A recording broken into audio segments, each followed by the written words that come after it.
Hello and welcome to Pat O'Keefe's World of Curiosities. Thank you for being here tonight because without you, this is a very lonely place. We are recording or going live now off of a mountain in the Appalachians. So thank you for joining us, and especially to our two guests.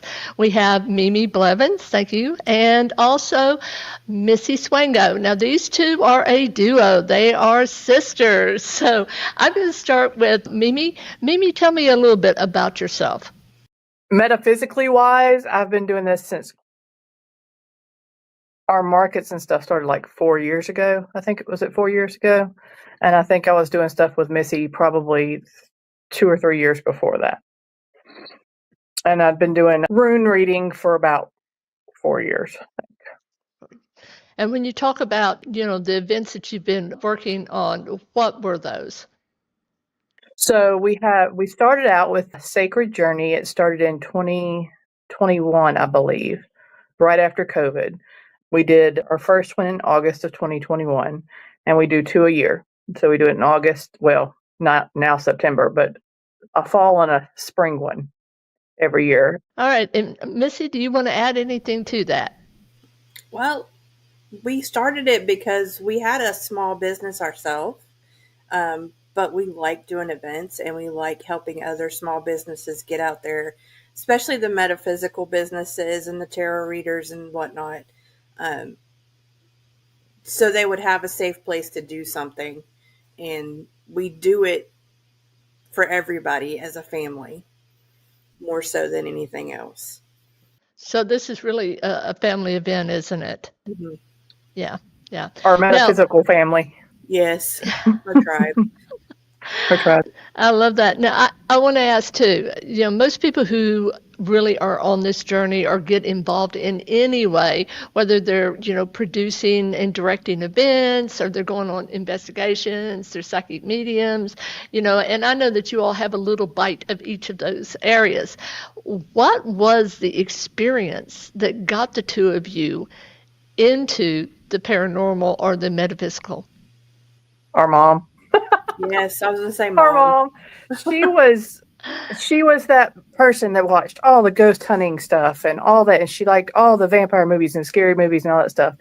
And we always just were. She was a very spiritual person. We grew up Catholic with lots of ritual and stuff like that. And she was not into it, so to speak. She was interested by it, and then I think I kind of got bogged down by being in the whole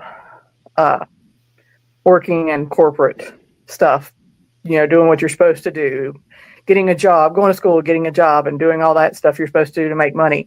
And it was just it's not fun for me. I don't like it. I have pulled towards healthcare and been in healthcare for a while because that's my niche is to help people. And so I feel like that's why I ended up in healthcare. And then when I moved up here to Ohio, Missy's like, hey, let's go do an investigation. I was like, sweet, let's go. She was already in it. It was Waverly that we went to. The first one. And that was my first little bite was Waverly. And she was already doing markets and stuff like that. She already had a business. And they kind of pulled me into it. And we just took off running.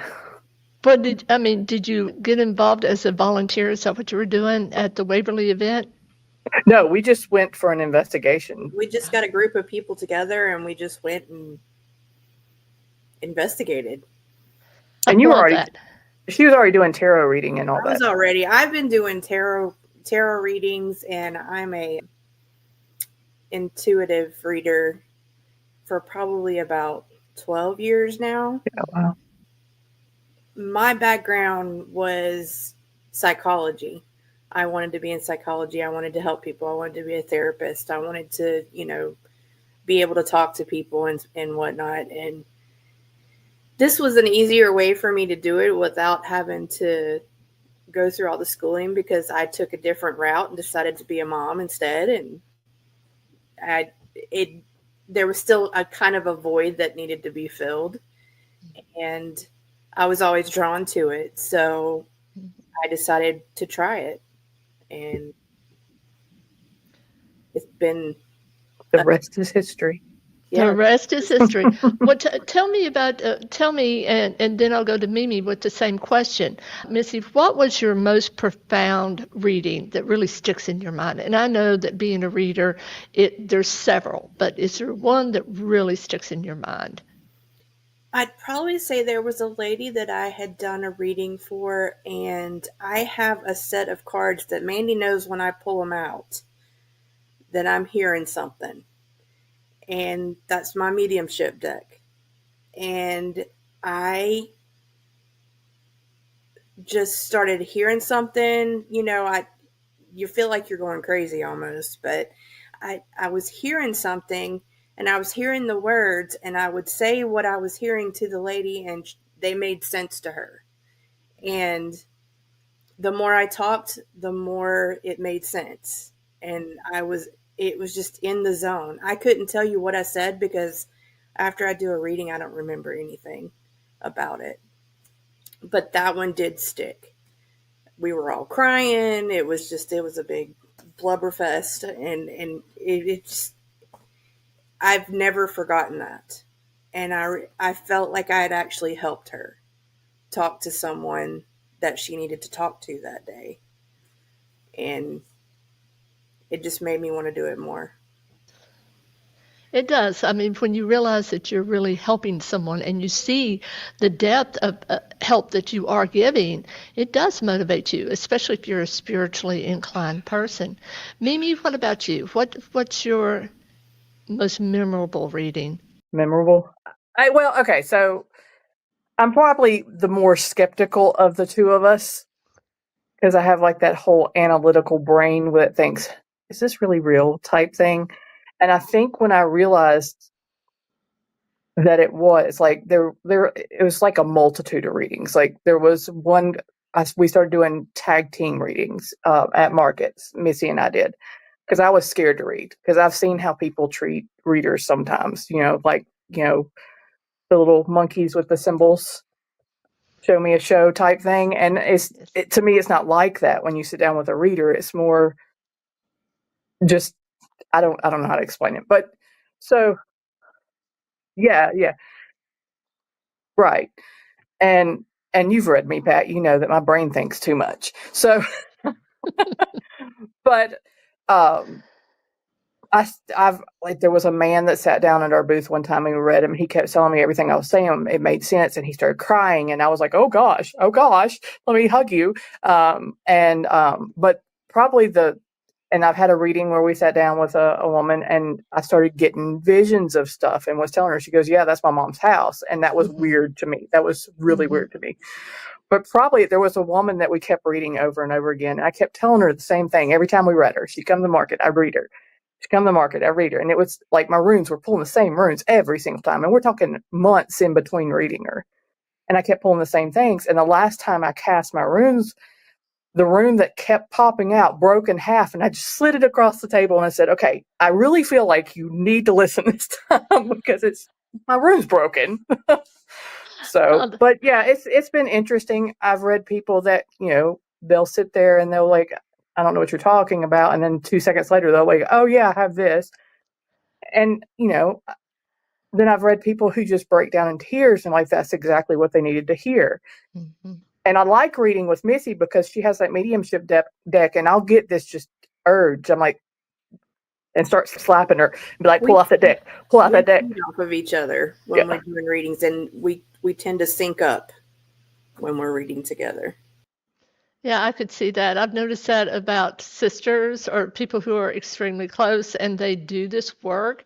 They start just becoming attuned to each other's energy. And I'm sure you all have been that way since you were, just little children, but probably babies. And it is a very close, I know I have very close tie to both my sisters. Now, I will tell you, I got to tell you about this one because we were talking about how, we heal and people really don't understand who don't do this work, the level of healing that we do. But I had this man come. I will never forget this. And girls, you know this. This is a fact. People look at us as therapists a lot. We get a lot of that, right? Mm-hmm. It's like an unleashing of energy on us. But I had this man come, and he sat down, and he looked, I swear, he came within my personal space. Like he was literally about 4 or 5 inches from my face. And he said, I want to know why I'm impotent. I know, I Okay. know. But all of a sudden, it's an astral projector. That's part of what I do. I come from a line of astral projectors. My mother was one. But all of a sudden, I'm in like, late Victorian, probably around 1890 somewhere, maybe 1900. But I was a Bobby. I was a cop. It was him, though. I see things through them, right? So I felt the uniform. The uniform was stiff, it was heavy, it was wool, just really uncomfortable. And I saw him like smacking around the prostitutes, right? He had disdain for women, and if you know anything about Victorian England, if you did not have any kind of income, if you were homeless, these women were totally destitute and had no support, and so to feed themselves and their family, they often turned to this type of work, to adult work.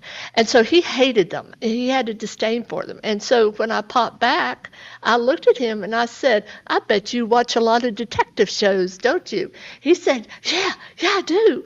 I said, yeah. I said, I bet you've got a connection to Victorian England. He said, I find that era fascinating.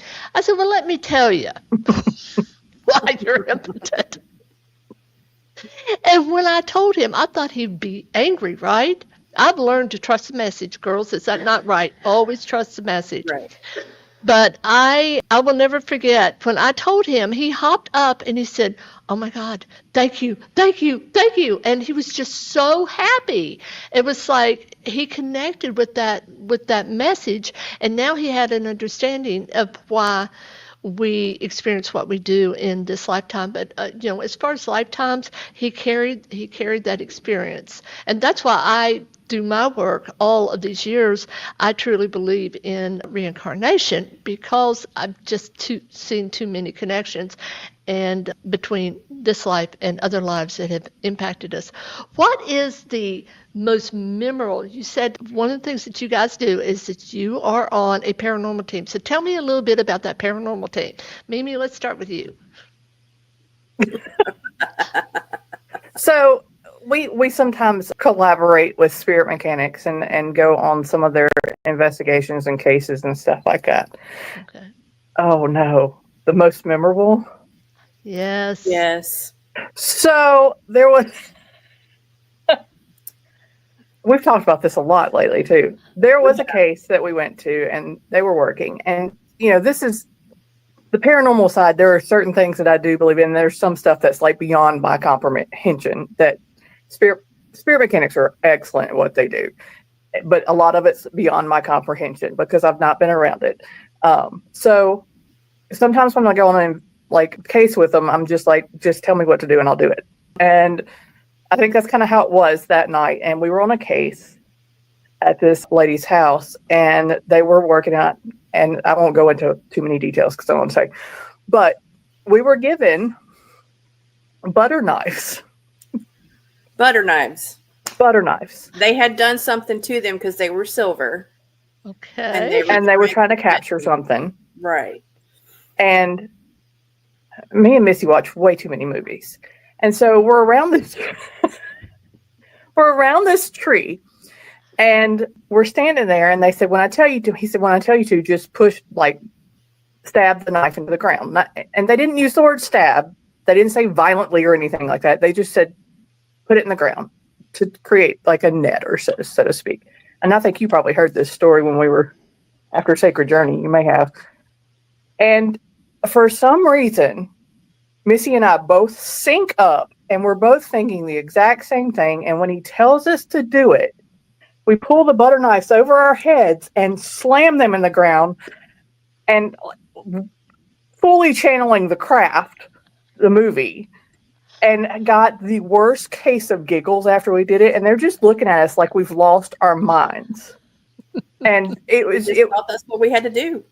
I mean, and I just couldn't stop laughing after that, because I was like, why in the world did I just stab a butter knife in the ground? I mean, it worked for whatever purpose, but they couldn't. They just thought we had lost our minds because we stabbed it in there. Because literally, all we had to do was stick it in the ground. Well, being the cynic that you are, Mhm. okay, what is beyond your scope of understanding? What would be an example of that? So, I fully believe in that there are spirits. I fully believe that there are spirits among us. I've had too many experiences not to believe that. When it gets into beyond human and animal spirits and it gets into more cryptid type things, that's where you kind of lose me. Like, do I think there are things out there that we don't know out there? Absolutely. This world is too big for us to know every single thing that's on it. Would I like to go find me a Bigfoot? Sure, let's go. I mean, I don't want to come face to face with it, but some of the more obscure cryptid type stuff and obscure spiritual type stuff, it takes my brain just is like, I don't know. The reality of it is hard for me to grasp. So I think if I saw it myself, then I'd probably be like, oh, okay, now it makes sense. Mm-hmm. But some of it is just some of the workings in spiritual realm, so to speak, and paranormal, just kind of, I can't wrap my brain around it. I'm like, how is that real? Mm-hmm. Well, and you're more comfortable within the metaphysical realm than something outside like ufology or cryptids, something like that. I mean, I'm fascinated by the paranormal. Absolutely fascinated by the paranormal. I like natural healing type stuff. I 100% believe in it. There's too many things that you can do. I mean, we weren't able to make all these medicines and stuff back in the day. It was all natural healing. Mm-hmm. So that kind of stuff I believe in. I believe in energy, like transferring of energy and stuff like that, because I've felt it myself. I have a really hard time trying not to nitpick and look through books and stuff like that and be like, how is this? I don't understand. So if I've felt a lot more in the last few years than I did before. Kind of opened myself up, but yeah, the opening is very hard for me because my brain in the back's going, that may not be real. I'm like, but it is. No, it's not. So, well, we need cynics. We do. We need people to slow us down sometimes and look at other probabilities. But Missy, you must be the most open, what we say open in the family, although we have Mimi who's just opening up like a lotus plant back there. We have a little sister. We have a little sister who's pretty open. And she would be better at this kind of work than us, but she kind of shies away from it. She is more religious than spiritual. Like, she's spiritual, but she's more religious. So that kind of holds her back, and it scares her. It scares her. Mm-hmm. Like, she could see things that I could never see, that Missy could never see. She would go up to people and just start talking to them and see a dead relative, and they would be like, and she'd start talking about them, and it freaked her out. So she kind of blocked everything off. Now, when she was more open, was it when she was young in childhood, or when did she cut it off and said, okay, enough of this? It's probably been just a few years ago, not too long ago, maybe 3-4 years ago. Was there something that happened that, scared her or made her think, I don't want to do this anymore? At that time, I think she was in a relationship that he was not very supportive of it. It freaked him out more than it freaked her out. And I think it got overwhelming for her because she doesn't have a filter, and she says whatever. I mean, if she thinks it, she sees it, it comes out of her mouth, and she didn't know how not to say. You don't tell everybody that you see dead people standing beside them. Some people will freak out, and she would just walk up to people. Yeah. But she's the type of person, like, she would put herself in harm's way to tell somebody something. She said if she didn't, she would start feeling sick. Like, she had to stop and tell them that she had a message for them, and if she didn't stop and do it, it would make her physically sick. So I think that's why she shut herself off to it, because some people were not as receptive. I mean, if you have a random person stop at a gas station and approach you and tell you that their dead brother is trying to send them a message, it doesn't always farewell. No. No, And it so- does. No, it doesn't. So yeah, she's. I wish we've been trying to bring her into our little friend, our tribe, and she kind of comes in a little bit. But funny story about her. I'm going to tell this story, Missy. It's so funny. Funny story about her. So a long time ago, when my child, you know what I'm going with. I know where she's going with this one.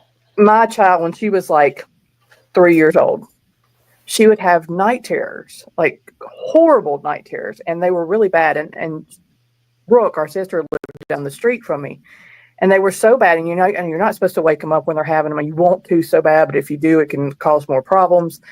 And so I'm sitting here trying to comfort my child who's in the middle of a night terror, and she would stand there and just stare at nothing there. Now, it may not have been a night terror; it could have been something else. So, and my husband was in the other room, and he was like, "Something's creeping me out in this house. I don't know what's going on." And so I called her, and I was like, "Hey, something's going on. I don't know if she's having a night terror or if there's something in my house spiritually or something that's creeping out Chris and it's creeping out Skylar, and they're freaking out, and I'm not really sure what to do." And when I say she's like, she'll have a Bible and stuff like that. So she comes down the street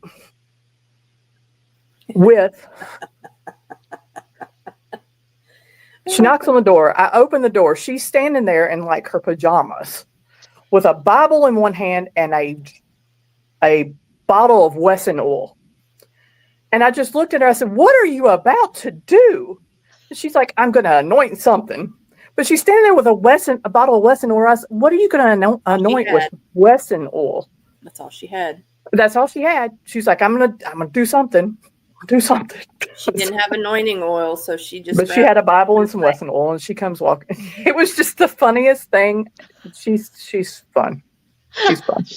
She sounds like she's fun. What about you, Missy? What is there anything that's beyond the realm of what you would believe in or you haven't experienced like your sister? I've come a long way, and I've probably see and hear and feel and believe in a lot of stuff that most people won't. Me included, probably. Yeah. I see with my mind's eye everything that I see. When I see stuff, it's like watching it on TV. It just, there's not much I don't believe. Not really. Not now. Mm-hmm. Not in the 10 years I've been working with spirit mechanics. So you're really a clairvoyant, clear seeing. I am more of a clairsentient. Okay. So you feel. I'm an empathic medium.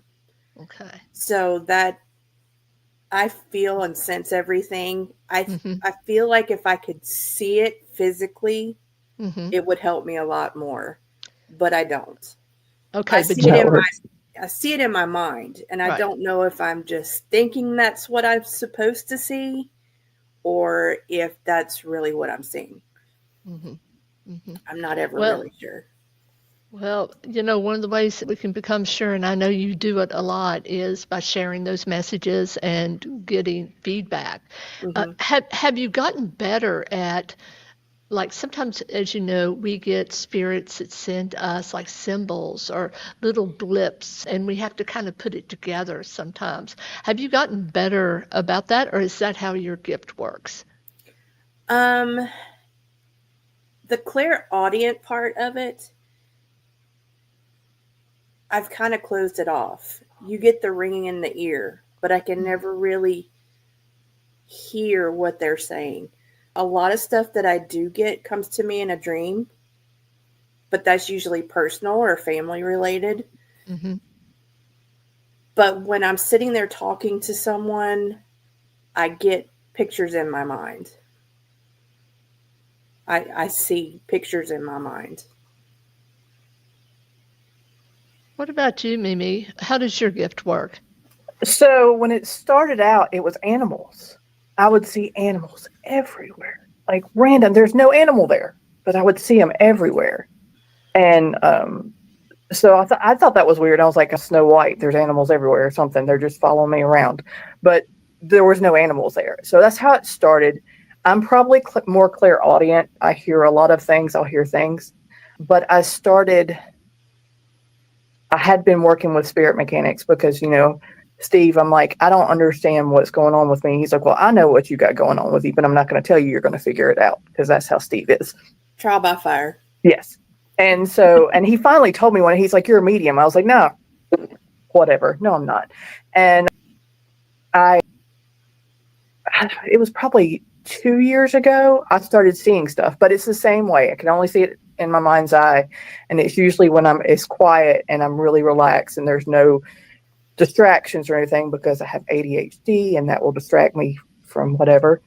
And so I started seeing things. And I remember before one of our markets, I kept getting this flash of this man child, I guess, I don't know, like, or whatever, and he was kind of creepy. I don't like clowns, and he had kind of that clown presence. And he had a doll that kind of looked like him, and it looked like a clown. He kept shoving it in my face, and I was like, what are you doing? And I kept asking everybody at the market, going, what is going on? Why do I keep getting this vision of this dude shoving this clown in my face? Still haven't figured it out.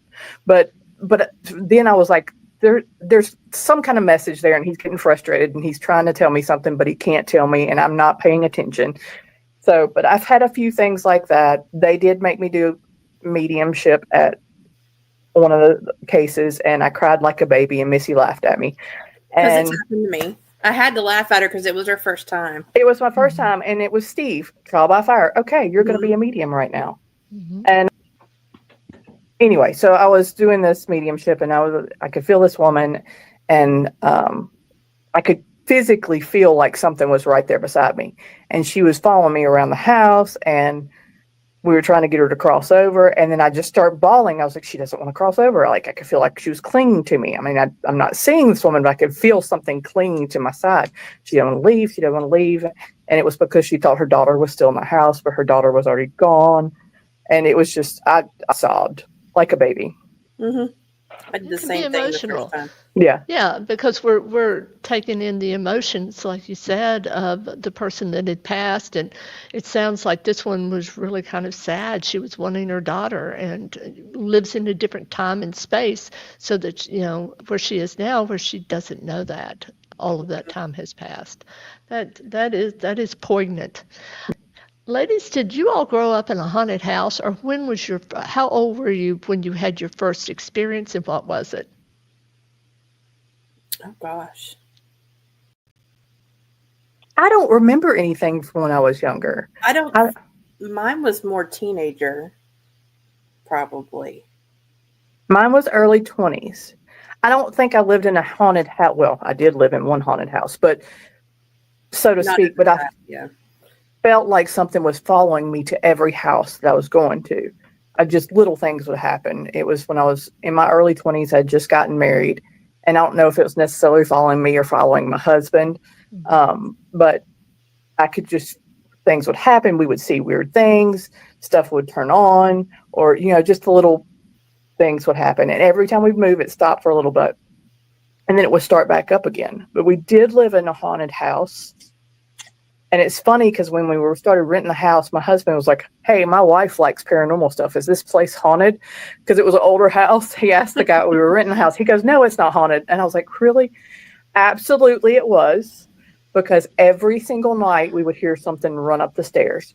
And we did not live like next to other houses. We were on a corner away from other houses.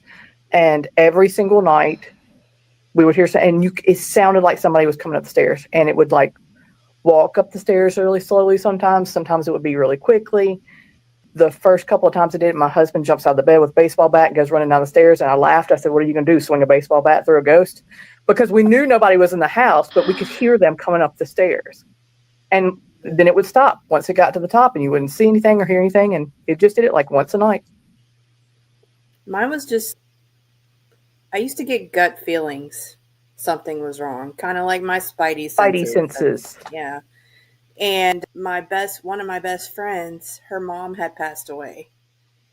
And I just had this really bad feeling in my gut that something just wasn't right with her. And I called her. And when I called her, she told me that she was sitting in the house with her mom, who had already passed. She had taken her own life, and she hadn't even gotten a chance to call me yet to tell me. I just had that. And I did the same thing with another friend of mine whose son had passed away. I literally called her seconds after he had passed, just because I had a feeling that something wasn't right. So that's how mine started. It was late teens, early 20s, yeah. hmm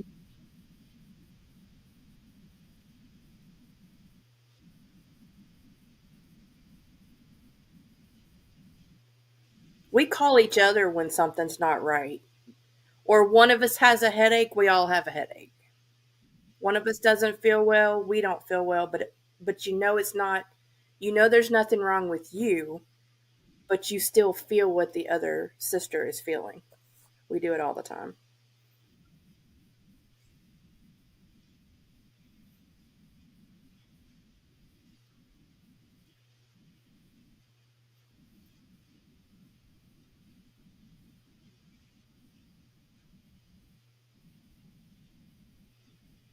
Relative, which is really interesting because I have noticed that some relationships just seem so deep. I mean, it's a soul level deep, and I feel that with you and, well, between you, Missy, and you, Mimi, and I know you feel it too. All right, we're going to wrap this up. Is there anything that you'd like to add before we wrap up?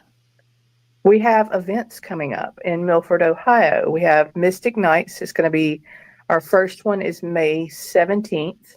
We have one in June, one in July, and one in August. hmm The website's mysticnightsohio.com. It has all the dates. We are still getting vendor applications for that. We also have our next Sacred Journey Market is going to be September 6th. It is a night market or a dark market. So the oddities and the creepy stuff, since we'll be getting close to Halloween season and all that, we wanted to try some fun stuff like that. I feel like I'm forgetting something. Is there something I'm forgetting? That's the only two things No. we've got going on right now. Yeah. Well, I mean, not two things, but What? 5 things. So we have those coming up. We have something in the works for December, hopefully too, because why not? But the website for Sacred Journey is sacredjourneymarket.com. So you can go there and fill out an application for September. It is a one-day event. And then it also keeps up with all of our other the things that we have going on, because we're always adding things, because we can never just do one thing. I will have to admit, I'm really impressed because, like I told you all before we came on air, it's like a lot of people do one thing and they're exhausted for the year, and you guys just keep bringing it and keep coming up with new ideas. And so, yeah, everybody, you need to go out and check out what they've got on their website. And like they said, it does change because they're constantly adding things. And I'm going to be excited to see what you have for December. I know it's going to be fun, whatever it is, because it always is. And by the way, just so our folks know, I do have been to several of your Sacred Journey markets, and they are amazing. They're one of my favorite things to do, and I think part of that is just the warmth that you guys offer as hosts. Everyone speaks highly of you. They really do, about how you always make sure that they're comfortable, that they have what they need, and that they go away with a smile. So, ladies, thank you so much. Thank you. For those in our audience who have joined us tonight, I guess all of you, if you're our audience, thank you for coming. And until next time, stay curious.